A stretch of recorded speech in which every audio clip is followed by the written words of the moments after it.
حضرت عبداللہ بن مسعود رضی اللہ عنہ حدیث قدسی بیان فرماتے ہیں کہ اللہ تعالیٰ کا ارشاد رسول کریم صلی اللہ علیہ وسلم نے نقل فرمایا، آنکھ کی نظر شیطان کے تیروں میں سے ایک زہریلا تیر ہے۔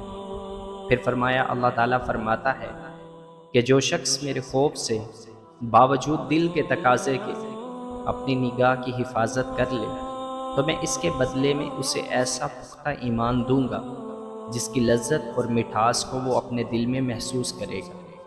اللہ تعالیٰ نے قرآن مجید میں مردوں اور عورتوں کو نگاہوں کی حفاظت کا حکم فرمایا ہے۔ ارشاد باری کا مفہوم ہے کہ آپ صلی اللہ علیہ وسلم ایمان والے مردوں سے کہہ دیجئے کہ اپنی نگاہیں نیچی رکھیں اور اپنی عفت کی حفاظت کریں، یہ ان کے لیے زیادہ پاکیزہ ہے۔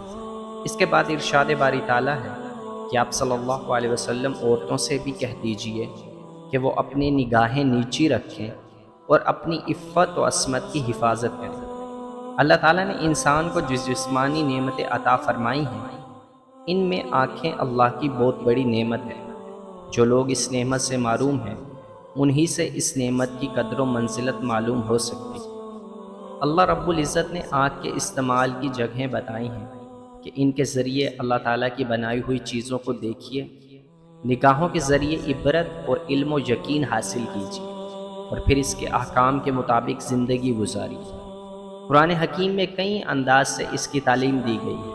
ارشاد نبی صلی اللہ علیہ وسلم کا مفہوم ہے کہ اس آنکھ کے ذریعے محبت سے ماں باپ کی طرف دیکھو گے تو ایک مقبول حج اور عمرے کا ثواب ملے گا۔ جب اس آنکھ کو اللہ تعالیٰ اور اس کے رسول صلی اللہ علیہ وسلم کے بتائے ہوئے طریقوں کے مطابق استعمال کیا جائے تو یہی عبادت اور ثواب کا ذریعہ بنتی ہے، اور اگر اس آنکھ کا استعمال غلط ہونے لگے تو پھر انسان کا ذہن بھی برے خیالات کا مرکز بن جاتا ہے۔ دماغ اور حافظے کی کمزوری سامنے آتی ہے، کاموں میں دل نہیں لگتا، نیند کم ہو جاتی ہے، قوت ارادی ختم ہو جاتی ہے۔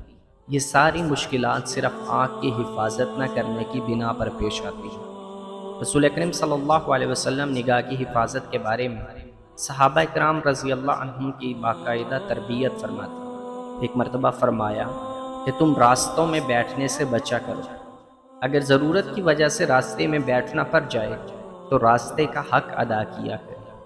عرض کیا گیا کہ یا رسول اللہ صلی اللہ علیہ وسلم، راستے کا حق کیا ہے؟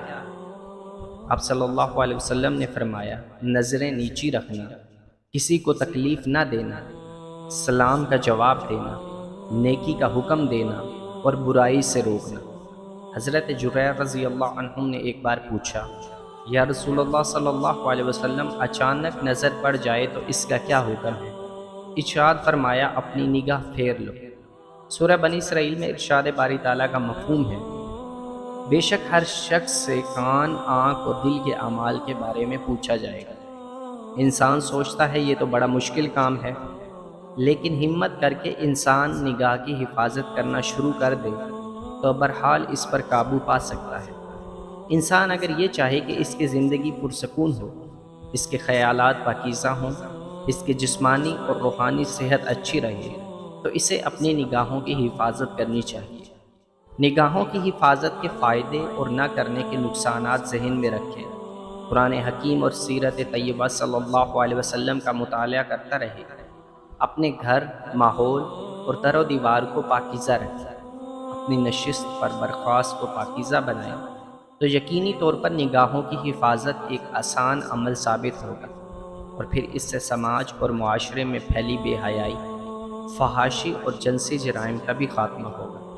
اللہ تعالیٰ مجھے اور آپ کو نظروں کی حفاظت کرنے کی توفیق عطا فرمائے۔